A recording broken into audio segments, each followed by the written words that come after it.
எல்லாருக்கும் வணக்கம். ஏன் இப்படி நல்லா தானே போயிட்டு இருக்கு கட்சி, நல்லா எல்லாருமே பார்த்து ஆச்சரியமா பார்த்து தமிழை வச்சுக்கிறதுல இப்போ கூட பார்த்தீங்கன்னா 1 கோடி பேர் சேர்ந்துட்டாங்கன்னு சொல்லி எல்லாரும் வியப்பா பார்த்துட்டு இருக்காங்க. இந்த டைம்ல நீங்க உள்ளுக்குள்ளேயே அடிச்சுக்கிறது நல்லாவா இருக்கு? ஸோ இப்போ நம்ம எதை பத்தி பேசிட்டு இருக்கோம்னு கேட்டீங்கன்னா, தூத்துக்குடி மாவட்டத்தில் தான் தமிழை வச்சுக்கிறதுக்கு உள்ளே வந்து பார்த்தீங்கன்னா ஒரு குளறுபடி. அதாவது தூத்துக்குடி மாவட்டத்தில் மட்டுமே நடக்குன்னு சொல்ல முடியாது. இப்போ சமீப காலமே எல்லா சில மாவட்டங்களிலுமே பார்த்தீங்கன்னா இந்த குளறுபடி இருக்கு. இது வந்து மாநாட்டுக்கு முன்னாடி டைம்ல கொஞ்சம் சலசலப்பாச்சு, அதுக்கப்புறம் கொஞ்சம் அமைதியாச்சு, இப்போ திரும்பியும் பூகமே வெடிக்க ஆரம்பிச்சிருக்கு.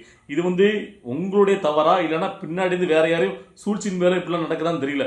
ஸோ அதனால கொஞ்சம் உத்து கவனிங்க, இந்த வீடியோ முழுதுமா பாருங்க.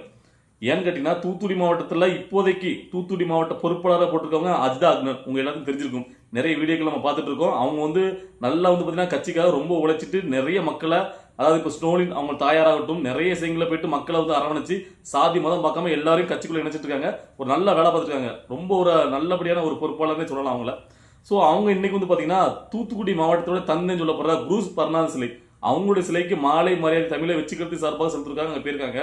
அந்த டைம்ல அங்க தமிழை வச்சுக்கிறது சார்பாக இன்னொரு கும்பல் யாருக்குமே போயிட்டு மாலை மரியாதை பண்ணிட்டு அங்க அந்த சிலையின் மேலே இருந்துட்டு, அதாவது தூத்துக்குடி மாவட்ட செயலாளர் பாலா, தூத்துக்குடி மாவட்ட செயலாளர் பாலா வாழ்க அப்படின்ட்டு உடனே அங்க இருந்த, அதாவது அஜிதா அக்னால் அவங்களுடைய குரூப் இருக்கும்ல, அவங்க வந்து அஜிதா அக்னால் காவல்துறைக்கு புகார் அளிச்சிருக்காங்க. காவல்துறை அங்க வந்து அவங்கள கீழே இறக்கி விட்டு அதுக்கப்புறம் இவங்க போய் மாலை மரியாதை செஞ்சுட்டு வந்திருக்காங்க. ஸோ அதான் பார்த்தீங்கன்னா நியூஸ் சேனலாக பயங்கரமாக போட்டுருக்காங்க. அதாவது தமிழை வச்சுக்கிறதுடைய குழப்பமா, மாவட்ட செயலர் யாருக்குதே தீர்மானிக்கல அப்படி இப்படின்னு பயங்கரமாக வந்து பார்த்தீங்கன்னா அந்த நியூஸ் வைரல் ஆகிட்டு இருக்கு. ஸோ இதை பார்த்த உடனே தான் நமக்கு இதை பற்றி பேசணும்னு தோணுச்சு.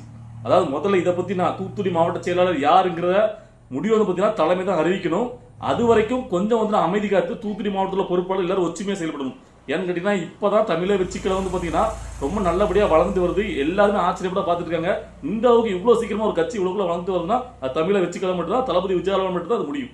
ஸோ அதனால கட்சியில் உள்ள, அதாவது ஒவ்வொரு மாவட்டத்திலும் உள்ள நிர்வாகிகள் அந்த கட்சியோட தலைமை இப்போதைக்கு யாரோ தற்காலிகமாக வச்சிருக்காங்களோ அவங்க கூட அனுசரித்து ஒற்றுமையாக போங்க. அதுதான் அவங்க நல்லது. அதுக்கப்புறம் அதிகாரப்பூர்வமாக தலைமை வந்து யார் மாவட்ட செயலாளர் யார் வந்து எல்லாமே அறிவிப்பாங்க.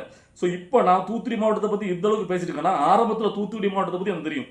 ஏன்னு கேட்டீங்கன்னா, தூத்துக்குடி மாவட்டத்தில் எல்லாருக்குமே ஆரம்பத்தில் தெரிஞ்ச ஒரே முகம், அதாவது விஜயாவுடைய ரசிகர் மன்ற தலைவர்னா அது பில்லா ஜெகன் அவர் மட்டும்தான்.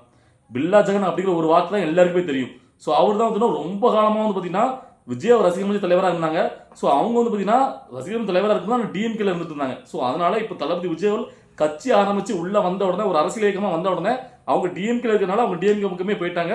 அந்த இடம் காலியா இருந்துச்சு. அதுக்கப்புறம் தான் வந்து பார்த்தீங்கன்னா அஜிதா அக்னல் அப்படிங்கிற ஒரு பெண் மாவட்ட பொறுப்பாளராக தலைமை வந்து அறிவிச்சிருக்காங்க. ஆனா இந்த பாலாங்கிறவங்க நம்மளுக்கு தெரியல. பாலாங்கிறவர் இப்போ நாங்கள் வந்து அவங்களும் ஒரு தகுதியாக இருந்துட்டு நாங்கள் தான் மாவட்ட செயலாளர் அப்படின்னு சொல்லிட்டு இன்னைக்கு அந்த வந்து பார்த்தீங்கன்னா ஒரு விஷயம் வெளியே வந்திருக்கு. தலைமை, அதாவது நான் வந்து 2 தரப்பு சொல்லிடுறேன். அதாவது அஜிதா அக்னல் ஆகட்டும் அந்த பாலாங்கிறவங்க ஆகட்டும் 2 பேருமே கொஞ்சம் பொறுமையா இருந்து தலைமை வந்து பார்த்தீங்கன்னா என்ன முடிவு எடுக்காங்க அப்படின்னு கேட்டு அதுக்கப்புறம் செயல்பட நடத்துங்க. அது வரைக்கும் யார் வந்து பொறுப்பாளராக தற்காலிக பொறுப்பாளர் நியமிக்கப்பட்டிருக்காங்களோ அவங்க கூட கொஞ்சம் ஒற்றுமையாக செயல்படுங்க. நீங்க இப்படி ஒற்றுமையாக செயல்படுறாங்கன்னா இது எல்லாருக்கும் பார்த்தீங்கன்னா ஒரு அட்வான்டேஜ் போயிடும். மற்ற கட்சிகள் உள்ள பூந்து அவங்களோட சூழ்ச்சி வேலையை ஆரம்பிப்பாங்க. ஸோ கவனமா இருங்க. இவ்வளவு நாள் கஷ்டப்பட்டு விஜயோட மக்கள் இயக்கம் அப்படின்னு சொல்லிட்டு அதுல வந்து ரொம்ப நாளாக செயல்பட்டு வாரீங்க. அதை வந்து நல்ல நல்ல முன்னெச்சரிக்கை கொண்டு போய் இப்போ வந்து பார்த்தீங்கன்னா ஒரு தமிழை வச்சுக்கலாம் அப்படிங்கிற ஒரு அரசியல்ல பயணிக்கும் போது இந்த நேரத்தில் வந்து பார்த்தீங்கன்னா உடையே வந்து பார்த்தீங்கன்னா இந்த நேரத்தில் உள்ள வந்து இப்படி குழப்பங்கள் வருது கட்சிக்கு நல்லதில்ல. தளபதி விஜய் அவருடைய ஒரு நோக்கத்துக்கும் இதுவும் தடைபடாதான் இருக்கும். ஸோ இது வந்து நாட் ஓன்லி தூத்துக்குடி, தூத்துக்குடி மட்டும் சொல்ல முடியாது, நிறைய இடங்களில் இந்த பிரச்சனை இருக்கு. ஏன்னு கேட்டீங்கன்னா தளபதிக்கு ஏகப்பட்ட ரசிகர்கள் ஏகப்பட்ட தொண்டர்கள் இருக்காங்களா, ஒவ்வொரு ஊருமே ஏகப்பட்ட பேர் இருப்பாங்க. ஸோ அதனால் நம்ம வந்து மாவட்ட செயலாளர் ஆகக்கூடாது, நம்ம வந்து மாவட்ட பொறுப்பாளர்கள் ஒரு போட்டி மனப்பான்மை வருது. தலைமை வந்து சீக்கிரமா ஒரு முடிவு எடுக்கணும். அவங்க ஏன் ஒரு நாள் தள்ளி போட்டுருக்காங்கன்னு தெரியல. ஒரு சீக்கிரமா நீங்க எல்லா மாவட்ட நிர்வாகிகளையும் கூப்பிட்டு யார் மாவட்ட செயலாளர் யார் பொறுப்பாளர் தெளிவா வந்து அறிவிச்சிருங்க. இந்த குழப்பம் வந்து ரொம்ப நாளா வந்துட்டு இருக்கு. ஸோ இந்த குழப்பத்தை நீங்க வந்து தீர்த்து வச்சா மட்டும் தான் இந்த பிரச்சனை அடுத்த இடத்துல வராம இருக்கும். எனக்கு இது ரொம்ப முக்கியமான விஷயம். நாளைக்கு இதே வந்து பார்த்தீங்கன்னா உள்ளுக்குள்ள வந்து பார்த்தீங்கன்னா இப்பதான் கட்சி வளர ஆரம்பிக்கும். இப்போவே வந்து உள்ளுக்குள்ள அந்த பிரிவினை ஆச்சுன்னா இது வந்து பார்த்தீங்கன்னா வேற மாதிரி திசைகளை திரும்பும். ஸோ அதுக்கு ஒரு முடிவை ஒரு தெளிவாக வந்து தலைமை அறிவிக்கணும்னு நான் கேட்டுக்கிறேன்.